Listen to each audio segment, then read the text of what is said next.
Ici, on a l'archive des ventes, hein, archive des ventes.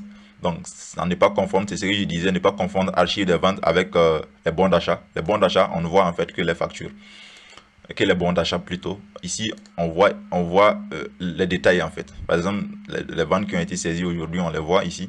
Donc, par exemple, on peut décider de prendre du 8 au 12, valider. Vous voyez qu'on a toutes les ventes qui ont été saisies avec le logiciel jusque-là. Vous voyez un peu. Donc, on a le total aussi ici. On a la quantité totale. Bénéfice brut, c'est ce que j'aime même chez Magic Vente. Donc, le logiciel vous permet en fait de calculer le bénéfice brut, voilà, par commande. Ici, on a vendu 1 litre, 6 paquets, et un paquet de 6 à 7200. Donc, le nombre d'unités, c'est 6. On a dit que le prix d'achat unitaire, c'était 1000 francs. Donc, le bénéfice brut, ça fait 1200 sur les 6 là, en fait. Donc, c'est vraiment magnifique, hein, à raison de 100 francs par produit. Donc, pour, par exemple, modifier, en fait, par exemple, si le prix du produit change, si le prix du produit change, là, ce que vous pouvez faire, c'est calculer le coût moyen pondéré. C'est-à-dire que vous prenez, par exemple, la quantité restante plus la nouvelle quantité qui est arrivée et puis vous divisez par le nombre total de produits que vous avez. Non, le montant la valeur du produit restant plus la valeur du produit qui, qui, qui est arrivé nouvellement. Vous faites la somme et puis vous divisez par le nombre total du produit. Donc vous allez avoir un coût moyen pondéré un coût moyen pondéré qui va vous permettre d'avoir un bénéfice brut plus ou moins. Donc par exemple, si toutefois le prix d'achat d'un produit change, par exemple, prenons ici le stock de la boutique ici par exemple, tout simplement. Actuellement, on a Dafani, stock restant, on a 10. Stock restant, on a 10, ça fait 10 000 par exemple. Donc ici, on peut venir dans le menu des articles pour voir par exemple Dafani ici. On a Dafani, on a 10 en stock actuellement, on avait acheté à 1000 francs, 1000 francs. Donc pour modifier, on peut cliquer ici sur modifier, le bouton modifier tout simplement. Et on peut par exemple dire que le nouveau stock qu'on a eu là, on l'a acheté à, combien? Disons qu'on l'a acheté à 1100 francs cette fois-ci. Donc on a acheté encore 10 pièces. Donc à 1100 francs cette fois-ci, le coût moyen pondéré, ça sera 1050 francs, si je ne me trompe pas, hein. Donc là, on peut modifier, cliquer sur modifier, et puis ça a été enregistré. Donc si on revient voir, par exemple, dans le menu des archives, on voit que non, le bénéfice brut, là, c'est en fonction du coût moyen pondéré que ça a été calculé cette fois-ci. Au lieu d'avoir, donc on va prendre, pardon, on va prendre tout simplement à partir du 8, valider. Donc vous voyez ici qu'on a 900 francs comme bénéfice parce que on a eu un nouveau stock qui est arrivé, donc le coût du produit a plus ou moins augmenté, mais c'est la moyenne que vous devez prendre tout simplement. Donc ici, on va passer maintenant à mouvement de la caisse. Mouvement de la caisse, c'est en fait les mouvements de la caisse qu'on a eu à effectuer ici.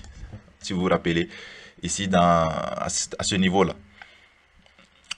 Pardon, ajout retrait de caisse. Si vous avez vu le titre ici, c'est mouvement de caisse, les ajouts retrait. Donc c'est ce qu'on va voir ici en fait au niveau des archives là. On va voir ici mouvement de la caisse. Donc ici, on peut voir par exemple, on va voir, prendre à partir du 8 encore, du 8 au 12. Donc il faut sélectionner la période qui vous intéresse ou bien cliquer sur toutes les transactions pour afficher toutes les périodes. Donc ici, on a par exemple retrait d'espèces, ça fait 4200. Donc ici, on a facture numéro 37. Facture 37, si vous vous rappelez, on avait retiré 4200. On a mis facture numéro 37 parce que c'était la correction, si vous vous rappelez. Donc, ajout d'espèces. On a 250 000 pour le bon 3 directeur. Retrait d'espèces, on a 5 000. Annulation de la facture 10 tout simplement. Donc, on peut prendre également type d'opération. On va voir juste les retraits ou bien juste juste les ajouts ou bien juste les retraits tout simplement. On peut également exporter sur Excel ou bien PDF hein, pour faire des analyses plus poussées. Ok. Donc après on a archive des crédits aussi. Voilà tous les crédits que nous avons accordés à nos clients. Nous pouvons voir ces crédits là ici. On va prendre toujours à partir du 8, hein, date de début, date de fin. Donc on est à 12. Donc vous voyez ici qu'on a Kaboré Suleiman qui nous doit 130 000. On a le logiciel là automatiquement il reste à payer de la facture numéro 37. Hein. Baro Faiz nous doit 25 000. Voilà. Drabo aussi nous doit 4200. Il avait pris un crédit de 4200. Voilà. Mais cela ne veut pas dire qu'il n'a pas encore payé. Si vous vous rappelez, Drabo même avait payé son crédit. Si vous vous rappelez, on avait saisi ça même. Donc c'est les crédits là qui ont été donnés en fait. Donc ça c'est un crédit un crédit divers, hein. C'est pour cela que ça apparaît de cette façon. C'est nous qui avons saisi. Voilà, on a saisi facture 100A. Donc on peut exporter sur Excel ou un PDF aussi pour voir. Donc on peut voir tous les crédits ici également. On peut filtrer par le nom du client aussi. Voilà, pour voir juste le client en question. Le crédit du client en question.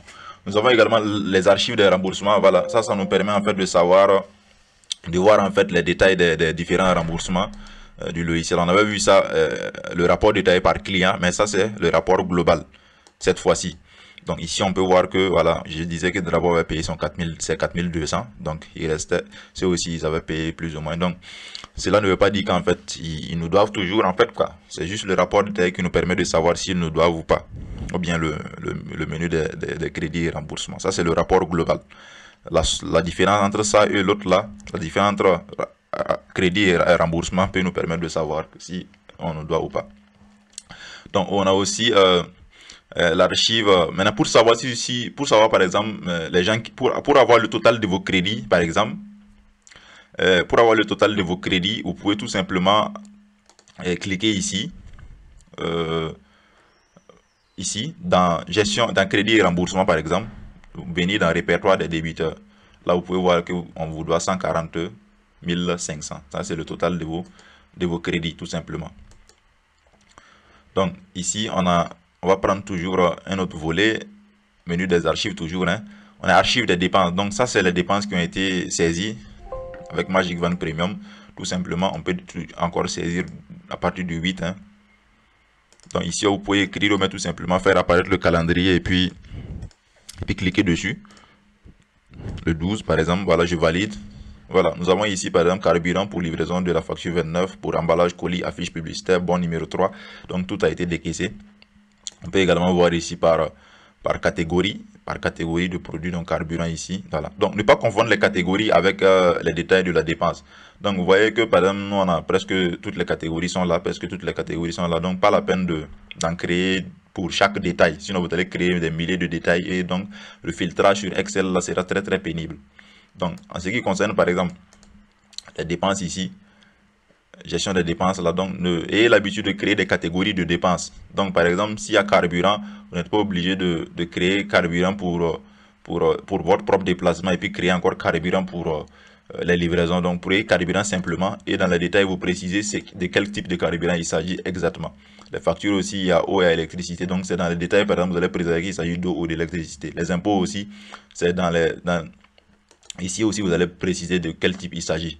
Si on prend unité de téléphone, vous n'êtes pas obligé de créer unité de téléphone Telmob, Orange et puis Télécel. Voilà, vous pouvez juste préciser tout ça ici. Donc c'était une parenthèse. Alors menu des archives, on revient toujours, on a vu archives des dépenses. Donc vous pouvez voir toutes les dépenses que vous avez saisies ici, on l'avait déjà vu. Maintenant on termine par le plus important, c'est l'archive de la caisse. L'archive de la caisse. Les archives de la caisse, c'est vraiment très magnifique parce que c'est ce qui va vous permettre en fait de... Par exemple, je prends un exemple. Si vous voyagez par exemple, vous revenez et vous voulez voir si toutefois tout s'est bien passé dans votre boutique. Donc c'est cet archive là, vous allez essayer d'extraire et puis essayer de voir si toutefois vos agents ont été plus ou moins réglo. Donc par exemple, si on voit le solde de début, on a le solde entrée de la caisse, sortie, solde de fin, écart, 0. Donc le compte était bon. Si on prend par exemple cette ligne là, le 11 là, ici on a solde de écart, on a moins 59 000. Donc vous allez prendre par exemple les soldes de fin et puis comparer aux versements qui ont été effectués en banque par exemple, pour voir par exemple est-ce que tout s'est bien passé. Cela vous permet de voir le nombre des écarts et tout, le montant des écarts, et puis de savoir si toutefois durant votre absence tout s'est réellement bien passé, simplement. Alors, maintenant, nous allons voir ici des boutons. Nous avons des boutons ici qui nous permettent de faire le rapport en format A4, tout simplement, hein, ou bien rapport ticket, tout simplement. Ça nous permet également de voir ces rapports-là. Vous pouvez également exporter sur Excel et PDF comme d'habitude. Donc, vraiment, cet archive-là est vraiment magnifique, hein, parce que ça va vous permettre de maîtriser vraiment tout ce qui se passe dans la caisse. Donc, en un seul clic. Donc c'était en gros cette partie aussi les archives du logiciel Magic Wand Premium. Donc il y en a vraiment plein. Donc vous pouvez essayer de fouiller chaque partie pour voir un peu comment cela, tout ça, comment voir un peu comment pour voir un peu comment tout ça fonctionne en réalité. Donc nous allons nous dire à bientôt pour découvrir encore d'autres fonctions de Magic Wand Premium. Allez, à bientôt. Ciao.